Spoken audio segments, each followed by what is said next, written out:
नमो वरिहन्तानं नमो सिद्धानं नमो आयुर्यानं नमो वज्रायानं नमो सर्वसाहुनं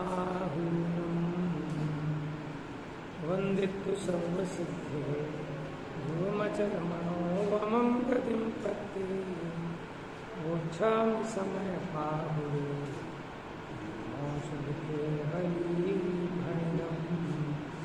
नमः समय साराय स्वानुभूत्या चकासते चित्स्वभावाय भावाय सर्वभावान्तरक्षिणे स्वरूप को परमरस जामे भरो अपार वंदो परमानंदमय समय सारे अधिकार।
सावधान। समय सारजी ग्रंथ सर्वशुद्ध ज्ञान अधिकार गाथा नंबर कौन सी चल रही है? 320। जो नेत्र त्यों ही ज्ञान, नहीं कारक नहीं वेदक अहो, जाने ही कर्मोदय निर्जरा, बंद त्यों ही मोक्ष। Page number 742, 742। कुछ विशेष चर्चा चल रही थी यहाँ पारिणामिक भाव की। तो यहाँ प्रश्न उठाया कि किस भाव से मोक्ष होता है। 5 भाव है ना, औपशमिक, छायिक, छायोपशमिक, औदैक और पारिणामिक। तो इन 5 भावों में से किस भाव से मोक्ष होता है? तो जो 4 भाव हैं वो अनादि अनंत नहीं है, ठीक है, माने वो जीव का असली पारमार्थिक स्वरूप नहीं है। वो कर्म के उदय उपशम छह उपशम के निमित्त से होते हैं, इसलिए 4 भाव कहे पर्याय रूप। और 5वां भाव पारिणामिक भाव, वो जीव का स्वाभाविक भाव है, अनादि अनंत है, इसलिए उसको कहा द्रव्य रूप।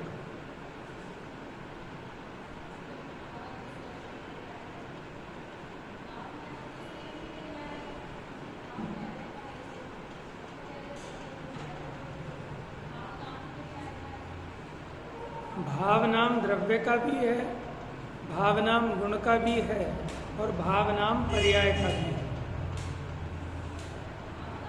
सर्व भावांतरक्षित है।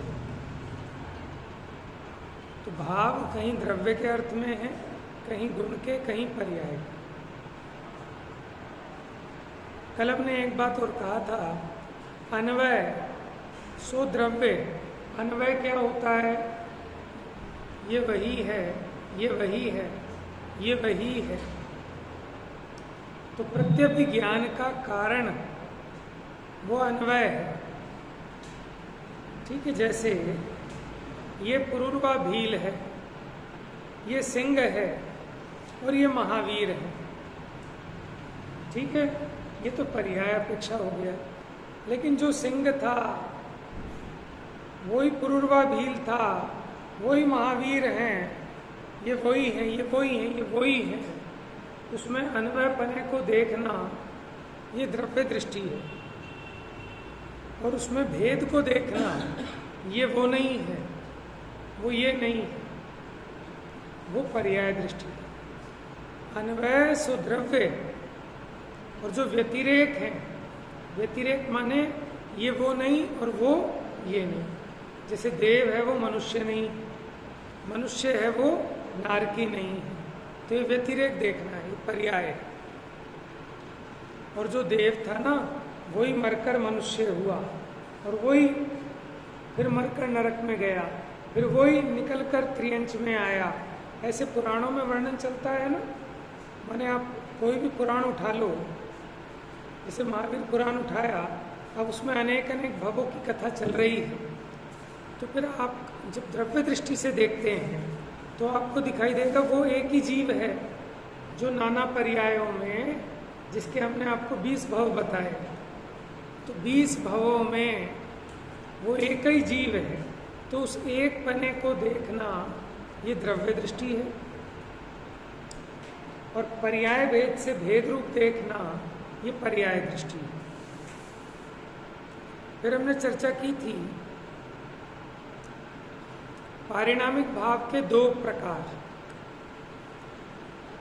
शुद्ध पारिणामिक और अशुद्ध पारिणामिक।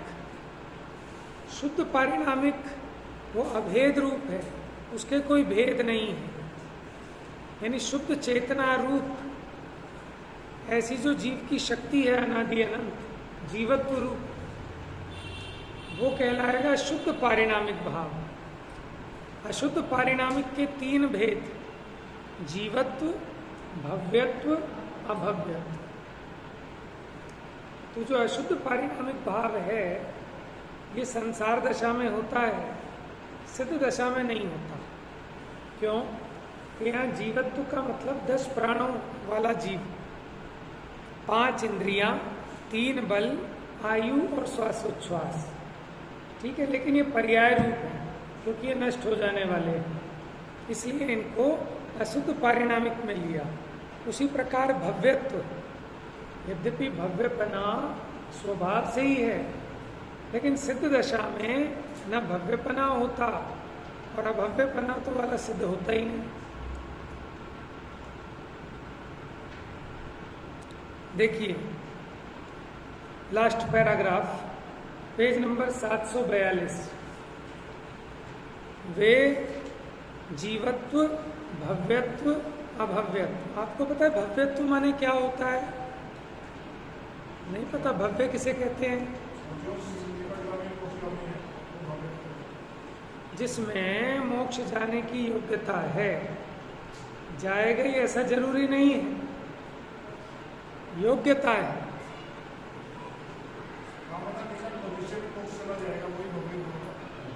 भव्य भी 2 प्रकार के, निकट भव्य जिसको आसन्न भव्य भी कहते हैं, और दूरान-दूर भव्य। एक और होगा इसका भेद शायद, 3 भेद है ना भव्य के, निकट, दूर और दूरान-दूर। निकट भव्य तो वो जो जल्दी ही जाने वाले हैं, दूर भव्य वो भी चले जाएंगे, लेकिन जो दूरान-दूर हैं वो दूर ही दूर रहेंगे, जाएंगे नहीं कभी। योग्यता है लेकिन फिर भी जाएंगे नहीं। देखो जैसे बांझ स्त्री है, ठीक है, उसमें योग्यता ही नहीं है। सुनो जरा, जो बंध्या स्त्री है उसमें तो पुत्र उत्पन्न करने की योग्यता ही नहीं। उसी प्रकार अभव्य, उसमें सम्यक दर्शन आदि उत्पन्न करने की योग्यता ही नहीं, लेकिन इसमें कोई कर्म का उदय उपशम 6 उपशम निमित्त नहीं, उसकी योग्यता ही ऐसी, इसलिए पारिणामिक भाव में लिया इसको। अच्छा आप देखो, एक में योग्यता तो है लेकिन आजीवन ब्रह्मचर्य का नियम लिया है। समझ में आया? बंध्या तो नहीं है लेकिन ब्रह्मचर्य व्रत है तो योग्यता होने पर भी उसके कभी संतान उत्पत्ति नहीं होगी। समझ में आया? तो ऐसे ही दूरांदूर भव्य है कि योग्यता तो है लेकिन कभी भी जाएगा नहीं मोक्ष।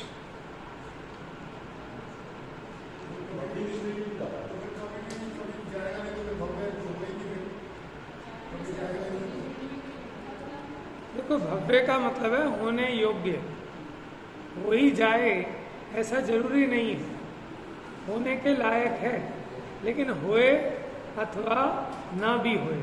अच्छा, आप एक बात और देखो, अगर सभी मोक्ष चले जाएंगे तो संसार तो भव्यों से खाली हो जाएगा फिर। लेकिन इसमें हमेशा, आप तो कह रहे हो दूरांदूर भव्य, लेकिन इसमें 6 महीना 8 समय में 608 जीव मुक्ति जाते रहेंगे और ये नियम कभी बंद नहीं होगा। समझो, माने उसका अंत नहीं आएगा। तो इसलिए, क्योंकि अनंत है ना संसार भी। आप सोचो, आप बुद्धि में उतनी ज्यादा सोच नहीं पाते कि संसार कभी खाली नहीं होगा भव्यों से। अगर खाली हो गया तो फिर 6 महीना 8 समय में 608 जीव कहां से जाएंगे मोक्ष? तो जो जाने वाले भव्य हैं उनसे भी नहीं खाली होगा। और बहुत सारे भव्य ऐसे हैं कि योग्यता होने पर भी वो उनका नंबर नहीं आएगा, कभी नहीं आएगा।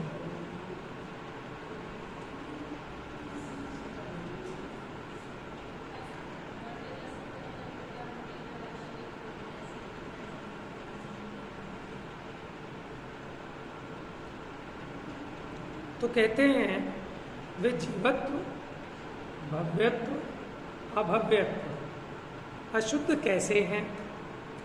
क्योंकि संसारियों के शुद्धनय से तथा सिद्धों के सर्वथा 10 प्राण रूप जीवत्व, भव्यत्व और अभव्यत्व दोनों का अभाव होता है।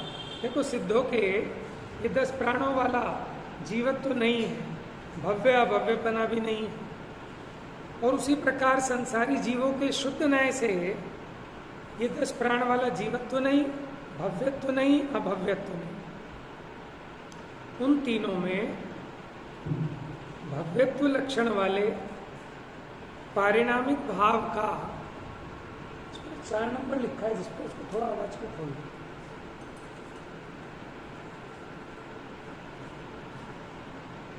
इधर 4 नंबर लिखा होगा, पेज पर, बस ठीक है।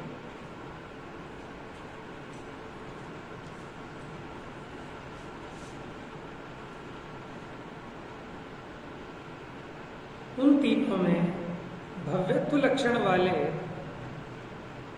पारिणामिक भाव का यथासंभव सम्यक्त्वादिक जीव के गुणों का घात करने वाला देशघाती व सर्वघाती नामक मोह आदि कर्म सामान्य पर्यायार्थिक नय से प्रच्छादक होता है। माने इसमें भव्यत्व गुण तो है, लेकिन उस भव्यत्व गुण पे आवरण है। काहे से? मोह कर्म के उदय से।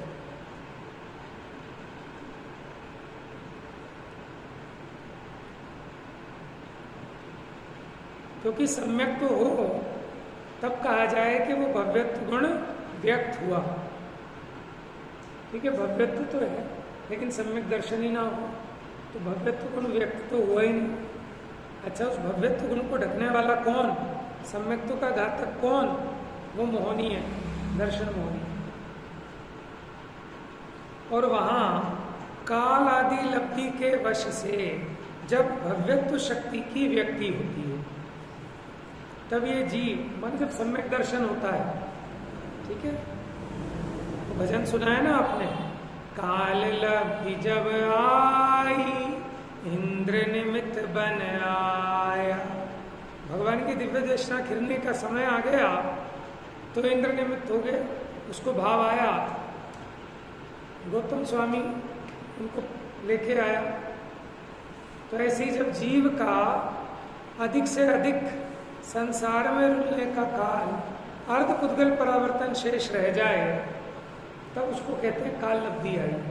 लेकिन उतना होने पर हो ही जाए सम्यक दर्शन ऐसा जरूरी नहीं। किसी को अंतिम अंतर मुहूर्त पहले हो और अंतर मुहूर्त में सारा काम करके मोक्ष चले जाए, लेकिन अगर संसार में रहने का काल अर्ध पुद्गल परावर्तन से ज्यादा है तो सम्यक दर्शन प्राप्त नहीं हो सकता। नियम जोर से बोलो।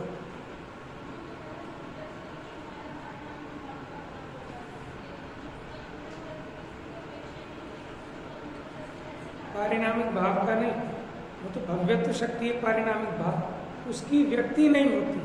जो भव्यत्व शक्ति है उसकी व्यक्ति नहीं होती। उसकी व्यक्ति मतलब क्या कि उसका परिपाक यानी सम्यक दर्शन आदि होना, ये भव्यत्व शक्ति का माने परिपाक होना है, व्यक्तता होनी है। सम्यक दर्शन हुआ तब कहने में आएगा कि भव्यत्व गुण का व्यक्ति हुई। लेकिन क्यों नहीं होती कि सम्यक तो नहीं होता। सम्यक तो क्यों नहीं होता तो पर्यायार्थिक न्याय से दर्शन मोहनीय कर्म का उदय उसका प्रच्छादक है, ढकने वाला है। और जब काल आदि लब्धि के वश भव्यत्व शक्ति की व्यक्ति होती है तब यह जीव क्या करता है, सहज सहज मैंने साथ साथ जन्मा हुआ। सहज सहज मैंने सहोदर होता है ना, सहोदर यानी साथ में उधर में जन्मने वाला जुड़वा भाई को सहोदर कहते हैं। सहज मैंने साथ साथ जन्मने वाला। हाँ हाँ, क्योंकि अगर सम्यक दर्शन हो गया तो अधिक से अधिक पुद्गल परावर्तन काल में मुक्ति होगी होगी।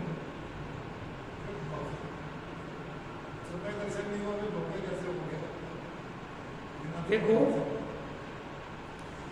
माने जगत में जो चिकनी मिट्टी है उसका घड़ा बन सकता है, लेकिन जो बालू रेत है उसका घड़ा नहीं बन सकता। ठीक है, यानी जो बालू रेत है वो तो हो गई अभव्य और जो चिकनी मिट्टी है वो भव्य हो गई। लेकिन क्या सारी चिकनी मिट्टी के घड़े बन जाएंगे? बहुत सारी चिकनी मिट्टी ऐसी है कि जो जहाँ पड़ी है वहीं पड़ी रहेगी, उसका कोई नंबर ही नहीं आना। उससे घड़ा बनने की योग्यता तो है लेकिन उसका कभी घड़ा बनेगा ही नहीं।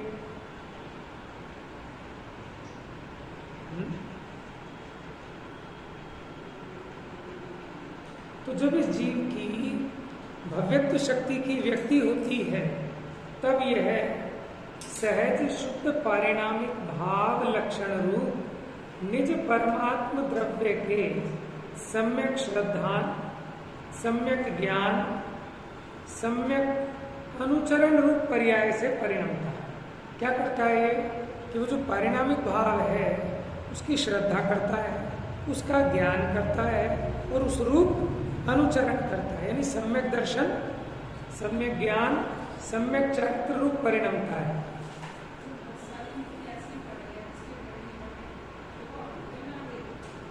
हम तो उदाहरण दे रहे हैं भव्य का, एग्जाम्पल दिया मैंने।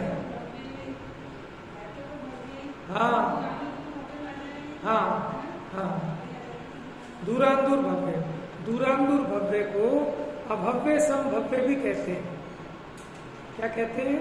अभव्य समभव्य। योग्यता तो है लेकिन कभी जाएंगे।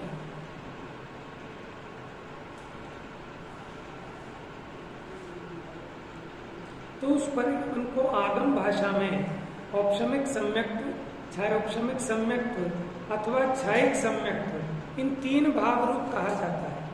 माने जब ये आत्मा अपने पारिणामिक भाव के श्रद्धा ज्ञान आचरण रूप परिणमित होता है तो आगम भाषा में उसको सम्यक्त्व वो तीन प्रकार का हो सकता है, छायोपशमिक, औपशमिक अथवा छायिक सम्यक्त्व।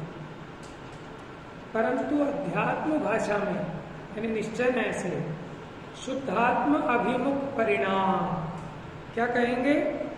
देखो आगम भाषा में कर्म की तरफ से वर्णन किया, छायिक सम्यक, यानी कर्म का क्षय करने से जो उत्पन्न हुआ सम्यक। और अध्यात्म भाषा में शुद्धात्म अभिमुख परिणाम, माने अपनी शुद्धात्मा के सन्मुख हुआ परिणाम, शुद्धोपयोग इत्यादि पर्यायवाची नाम से जाना जाता है। और वह पर्याय शुद्ध पारिणामिक भाव लक्षण रूप शुद्धात्म द्रव्य से कथनचित भिन्न है। क्या कह रहे हैं कि वो जो पर्याय उत्पन्न हुई कौन सी, सम्यक दर्शनादि रूप, वो उस पारिणामिक भाव रूप जो द्रव्य है उससे कथनचित भिन्न है। यद्यपि द्रव्य और पर्याय अलग अलग नहीं है, एक वस्तु है, कथनचित लगाया।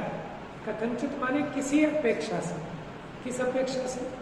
देखो जो सम्यक दर्शन की पर्याय नहीं थी तब भी पारिणामिक भाव था कि नहीं था,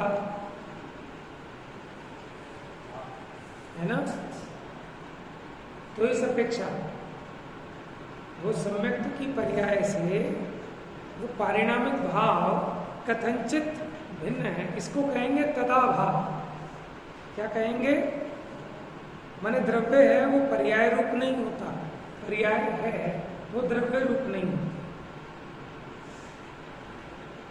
किस कारण से भिन्न है? भावना रूप बने के कारण से भिन्न है। देखो एक तो होती है और एक है, ये अंतर है दोनों में। क्या? एक होती है और एक है। किसकी कीमत ज्यादा है कि यह होने वाले की? क्यों? वो अनादि अनंत है, वो सदा है। समझ में है? कहते हैं ना ओल्ड इज गोल्ड। जो पुराना है वो हमेशा रहने वाला बढ़िया है, जो आया है नया वो जा भी सकता है। अब इसमें से क्षयक्षमिक सम्यक तो छूट सकता है, औपशमिक सम्यक भी छूट सकता है, लेकिन क्षयिक सम्यक तो नहीं छूटता। तो क्यों भिन्न है? भावना रूप बने के कारण से भिन्न है। जो शुद्ध पारिणामिक भाव है वो भावना रूप नहीं है। क्यों? क्योंकि वो कोई नवीन नहीं होता। भावना मैंने परिणमना, उत्पन्न होना। तो शुद्ध पारिणामिक तो अनादि अनंत है, लेकिन उस शुद्ध पारिणामिक भाव की श्रद्धा वो अनादि अनंत नहीं है। समझ में? सम्यक दर्शन अनादि अनंत नहीं है, सादि अनंत हो सकता है, लेकिन शुद्ध पारिणामिक भाव तो अनादि अनंत है।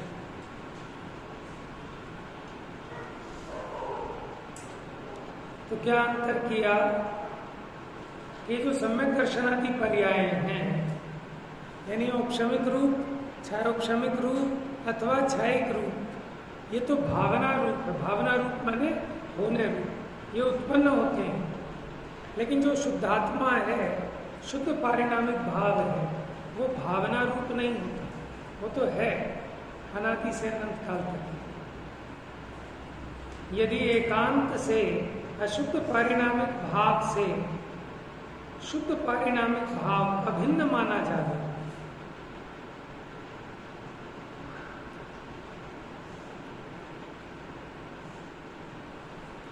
देखो अशुद्ध पारिणामिक में हमने भव्यत्व लिया था ना, और ये जो सम्यक दर्शन अधिक हैं ये भव्यत्व की ही व्यक्तता है।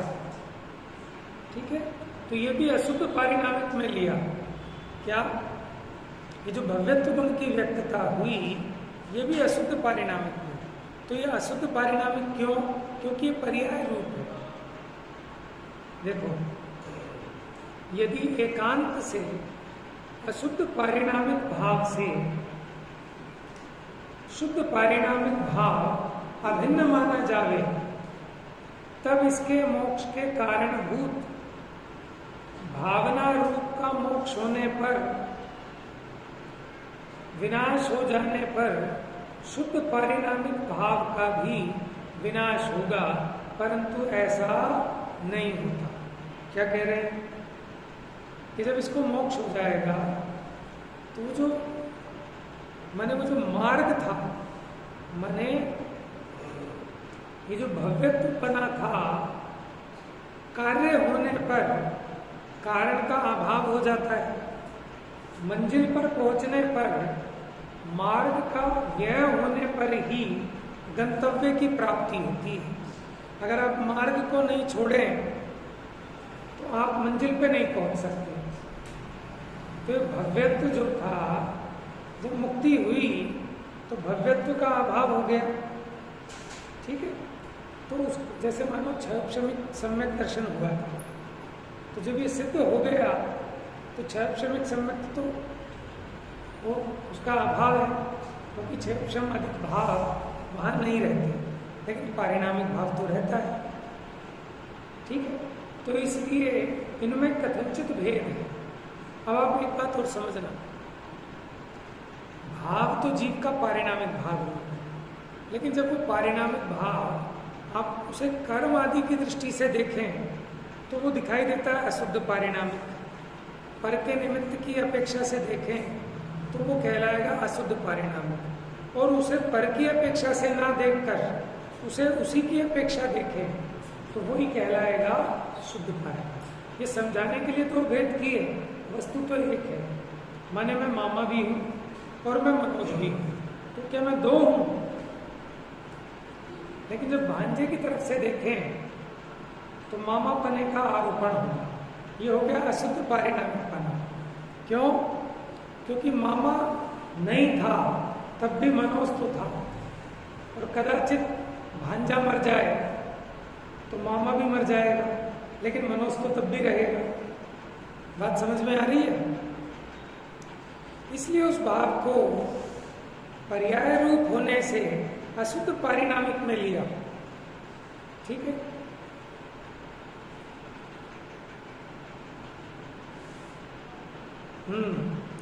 यदि एकांत से अशुद्ध पारिणामिक भाव से शुद्ध पारिणामिक भाव को अभिन्न माना जाए तो अशुद्ध पारिणामिक भाव का अभाव होने पर शुद्ध पारिणामिक का भी अभाव हो जाएगा। अगर इस देह और आत्मा को सर्वथा एक माने तो देह के मरने पर आत्मा भी मर जाना चाहिए, लेकिन आत्मा तो मरता नहीं। तो इससे सिद्ध हुआ देह और आत्मा एक नहीं।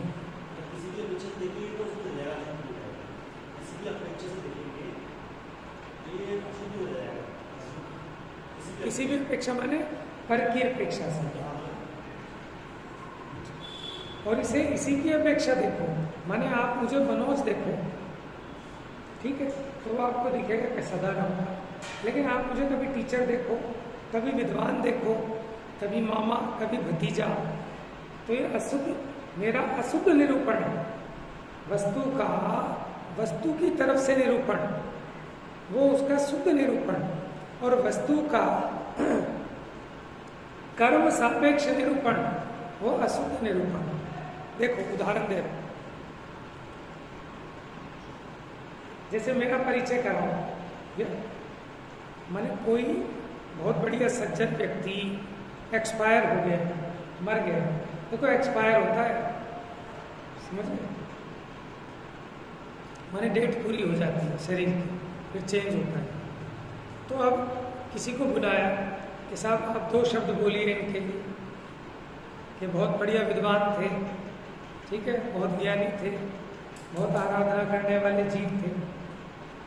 अच्छा, दूसरा परिचय कैसे होगा उनका कि साहब इन्होंने जिंदगी में आज तक शराब नहीं पी, इन्होंने आज तक जुआ खेला ही नहीं, चोरी तो इन्होंने कभी सोची भी नहीं मन में, ठीक है, और वैश्य सेवन उनका तो मन में भी भाव नहीं आया। ठीक है, क्या इस तरह से किसी का निरूपण किया जाए, क्या वो शोभा को प्राप्त होता है? क्यों भैया ये निरूपण कर रहे हो आप पर सापेक्ष, कि साहब ये जुआ नहीं खेलते, ये चोरी नहीं करते, ये शराब नहीं पीते, आज तक जेल नहीं गए, कभी इनके पुलिस के डंडे नहीं पड़े। ये उनका सम्मान है कि अपमान है? समझ में आया? किसी विद्वान का सम्मान करना हो 10 दिन बाद, आप ऐसे सम्मान करोगे? क्यों? झूठ है क्या ये बात? झूठ है क्या? ये जुआ नहीं खेलते, चोरी नहीं करते, लेकिन ये आप किस अपेक्षा से इनका निरूपण कर रहे हो? अरे आप यहाँ से निरूपण करो कि शास्त्र के ज्ञाता हैं, ठीक है, बड़े वैरागी हैं, संयमी है, क्षमा भाव के धारी हैं, तब तो उनका निरूपण उनकी तरफ से हुआ, उनके गुणों की तरफ से। और पर की तरफ से जो निरूपण कर रहे हैं वो अशुद्ध निरूपण है, वो शोभा को प्राप्त नहीं होता। ये जीव ने कर्मों का नाश किया, ये निरूपण शोभा को प्राप्त नहीं होता। इसने अपने अनंत गुणों को प्रकट किया, ये शोभा को प्राप्त होता है। समझ में आया? देखो, इसने अपने बिजनेस का इतना विकास किया कि आज ये देश में नंबर 1 पर है। एक तो निरूपण ये, और दूसरा निरूपण ये, इसने अच्छे अच्छे बिजनेसमैनों को फेल कर दिया। ठीक है, बढ़िया से बढ़िया जो धुरंधर बिजनेसमैन थे उनकी जिंदगी खराब कर दी, इसलिए नंबर 1 पर है। कि बात तो दोनों सच्ची है, लेकिन निरूपण में बड़ा फेर है।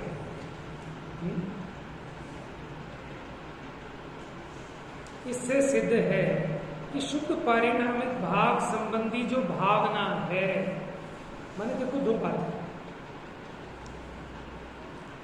माने ये जीव का शुद्ध पारिणामिक भाव, ये जो शुद्ध पारिणामिक भाव है इसका परिणमन भी होता है।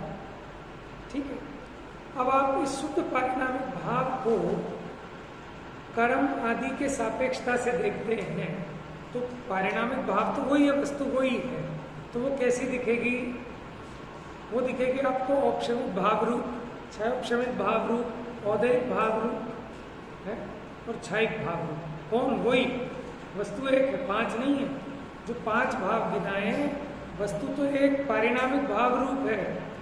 जैसे स्फटिक मणि तो जैसी है वैसी है, कभी वो लाल दिखती है, कभी हरी दिखती है, कभी नीली दिखती है। तो कोई स्फटिक मणि 5 तरह की हो गई क्या भाई? समझते हो? स्फटिक पाषाण की प्रतिमा, लाल फूल रखा तो लाल, नीला रखा तो नीला, तो क्या 5 तरह की है? कि भैया ये लाल हो गई, नीली हो गई, काली हो गई, तो इसका मतलब असली स्फटिक मणि है, लाओ दे दो हमें, हम खरीद लेंगे इसको। उसका लाल होना, नीला होना, काला होना, वो तो इस बात को सिद्ध करता है, किस बात को? कि ये शुद्ध है, ये स्फटिक मणि है, लेकिन देखने की दृष्टि चाहिए। ये चेक करके तभी तो पता चलेगा ये स्फटिक मणि असली है कि नहीं। उसके सामने लाल फूल रखा और लाल नहीं हुई, नीला फूल रखा, नीली नहीं हुई, तो इसका मतलब ये स्फटिक पाषाण नहीं। समझ में आया? अब ये जीव राग रूप परिणमित हुआ, द्वेष रूप परिणमित हुआ, अथवा सम्यक दर्शनादिक रूप परिणमित हुआ, तो इससे पता चला कि ये परिणमने वाला जीव है, पारिणामिक भाव रूप है। इससे तो उसकी सिद्धि हुई, लेकिन अज्ञानी उस पारिणामिक भाव की दृष्टि तो नहीं करता, ये राग द्वेष आदि की दृष्टि करता है। इसलिए उसकी परिणति में औदैहिक भाव उत्पन्न होता है। और जो ज्ञानी राग द्वेष होते हुए भी राग द्वेष को गौण करके उसके उस पारिणामिक भाव को पकड़ते हैं, तो उनकी परिणति में औपशमिक भाव अथवा क्षयोपशमिक भाव अथवा क्षयिक भाव उत्पन्न होता है, सम्यक दर्शन आदि। समझे?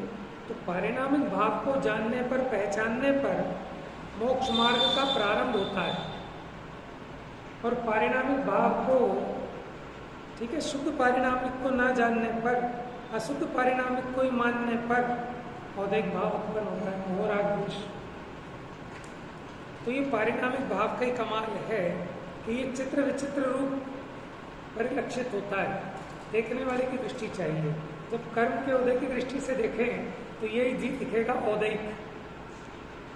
ठीक है, कर्म के क्षय की तरफ से देखें इसी पारिणामिक भाव को, तो ये दिखेगा क्षयिक। जैसे काले फूल की अपेक्षा देखें तो प्रतिमा काली दिखे, नीले फूल की अपेक्षा देखें तो नीली दिखे। नीला चश्मा लगा के देखोगे दुनिया नीली, लाल चश्मा लगा के दुनिया लाल।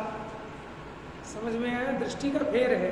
वस्तु तो सदा काल एक स्वरूप रहती है, लेकिन उसके परिणमन में ऐसी विचित्रता है कि लाल काली पीली नीली होने पर भी अपने मूल स्वभाव को उसने नहीं छोड़ा। और यही स्फटिक की विचित्रता है कि जो जहाँ सामने रखा हो वो उस रूप परिणमित हो जाती है, और उस रूप परिणमित होने पर भी अपने मूल स्वभाव को नहीं छोड़ती। ये है जीव का पारिणामिक भाव। ये पारिणामिक भाव जीव में ही होता है कि अन्य द्रव्यों में भी होता है? सभी में होता है, क्योंकि सब अपने अपने परिणाम रूप परिणमित होते हैं। जीव का पारिणामिक भाव शुद्ध चेतना रूप होगा, और जीव के अलावा बाकी जितने द्रव्य हैं उनका पारिणामिक भाव कैसा होगा? जड़ता रूप होगा, अचेतना रूप होगा, लेकिन होगा उनमें भी।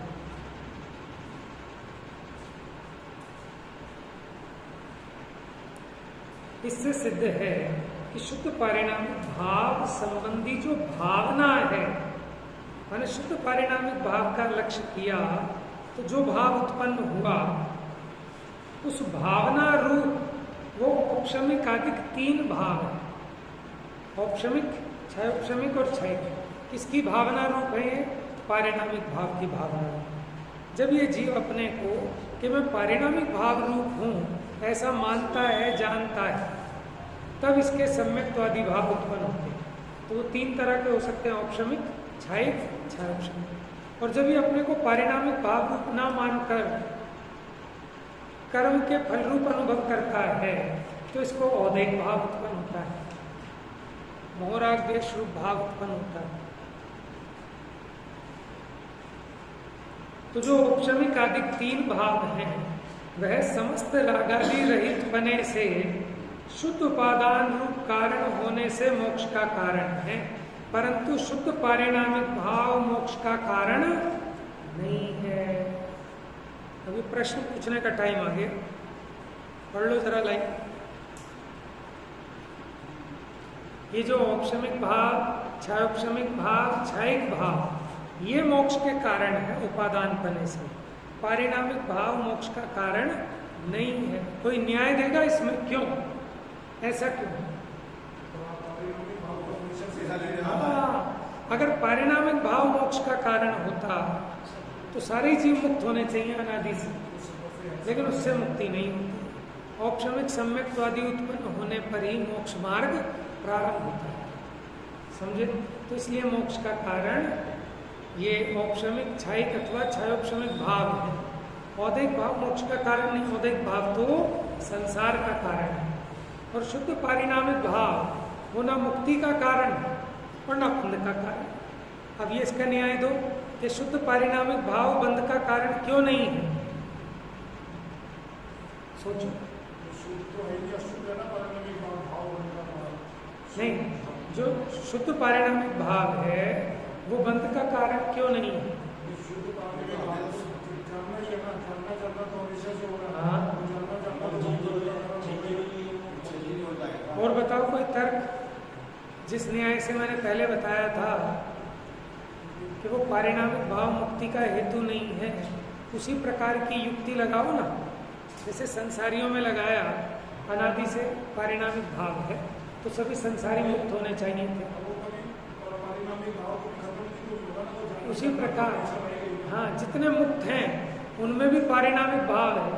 अगर पारिणामिक भाव बंध का कारण हो तो जितने मुक्त हैं वो भी बंधन को प्राप्त हो जाए। तो इसलिए पारिणामिक भाव न तो बंध का कारण है न मोक्ष का कारण है।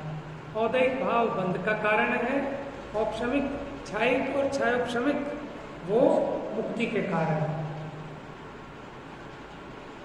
आ रही है बात समझ में? थोड़ा सा विषय सूक्ष्म तो है, लेकिन समझोगे, पढ़ोगे तो आएगा समझ। जो शक्ति रूप मोक्ष है, कैसा मोक्ष? ये व्यक्ति रूप मोक्ष की बात की हमने, लेकिन जो शक्ति रूप मोक्ष है वह शुद्ध पारिणामिक में पहले से ही विद्यमान है, किंतु यह तो व्यक्ति रूप माने प्रगट रूप मोक्ष का विचार चल रहा है। इसी प्रकार सिद्धांत ग्रंथ में भी कहा है शुद्ध पारिणामिक भाव निष्क्रिय है। निष्क्रिय मतलब कि वो मुक्ति और बंध का हेतु नहीं। बोलो।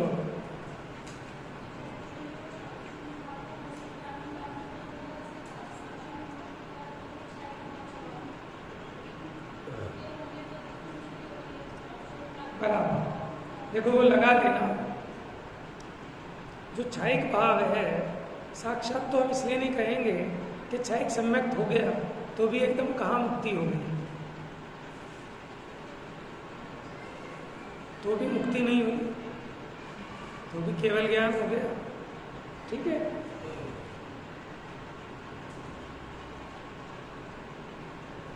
तो यहाँ तो जो व्यक्त रूप मोक्ष होता है उसकी बात चल रही है।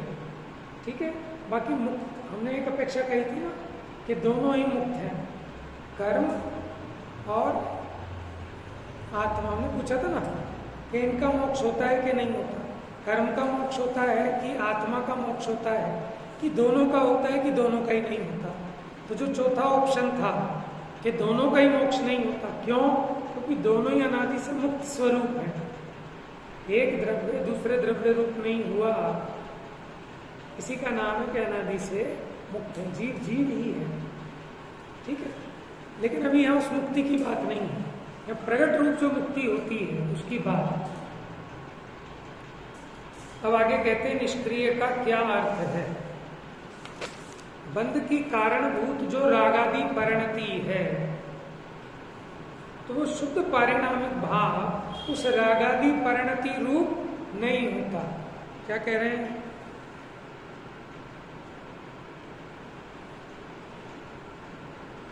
बंध की कारणभूत जो रागादि रूप परिणति है वो शुद्ध पारिणामिक भाव उस रूप नहीं होता, लेकिन अशुद्ध पारिणामिक तो हो जाता है रागादि रूप। अब समझना, पारिणामिक तो एक ही है, जिस काल में वो रागादि रूप हुआ उसी काल में आप उसको रागादि से रहित भी अनुभव कर सकते हो।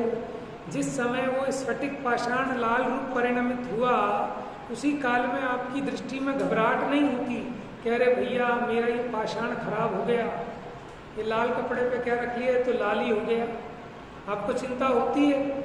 क्यों नहीं होती? यानी आपकी दृष्टि में वो शुद्ध पारिणामिक भाव है। समझ में आया?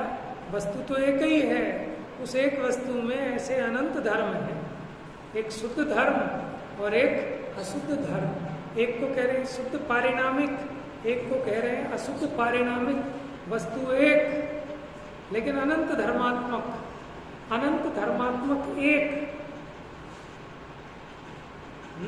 अनंत धर्म होने पर भी वस्तु अनेक नहीं, वस्तु तो एक है। थोड़ा सा समझना, आप गहराई से विचार करना। हमने 5 भाव कहे, लेकिन 5 भाव रूप वो एक ही वस्तु है, और साक्षात देखा जाए तो उसका एक ही परिणाम है, वो है पारिणामिक भाव। जैसे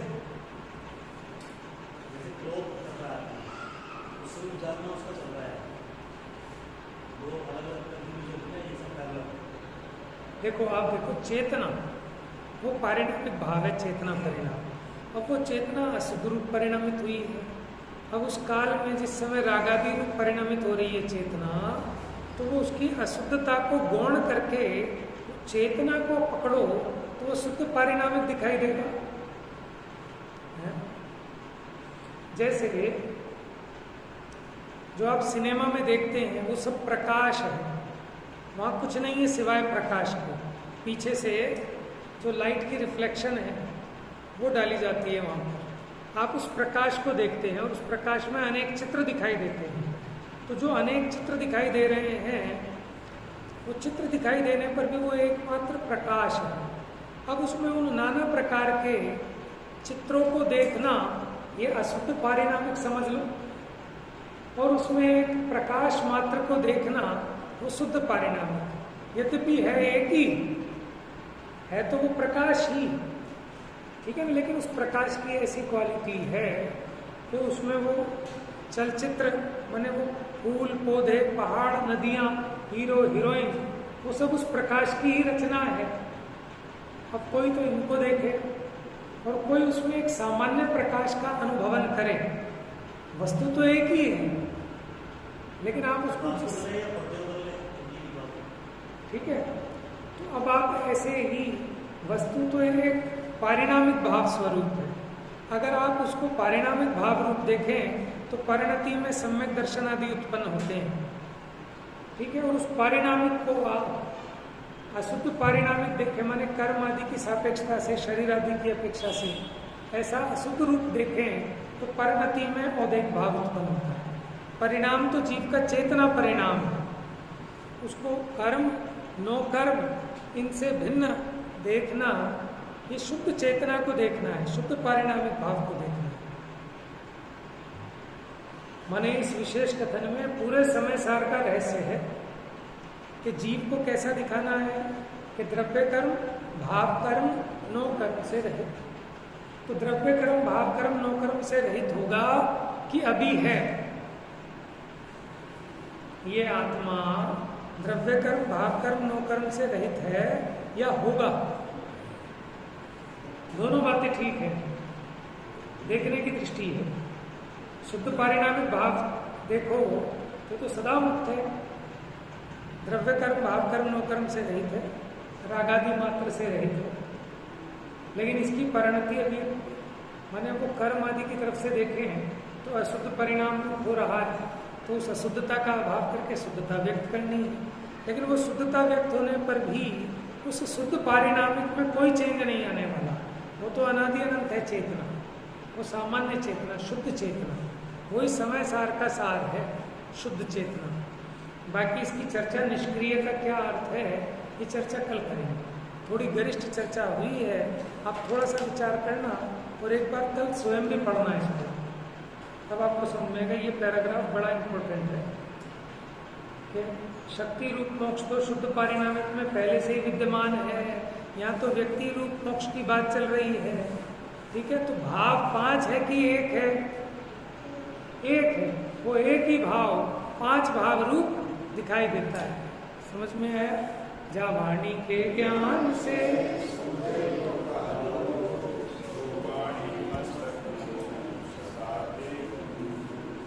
हे जिनवाणी भारती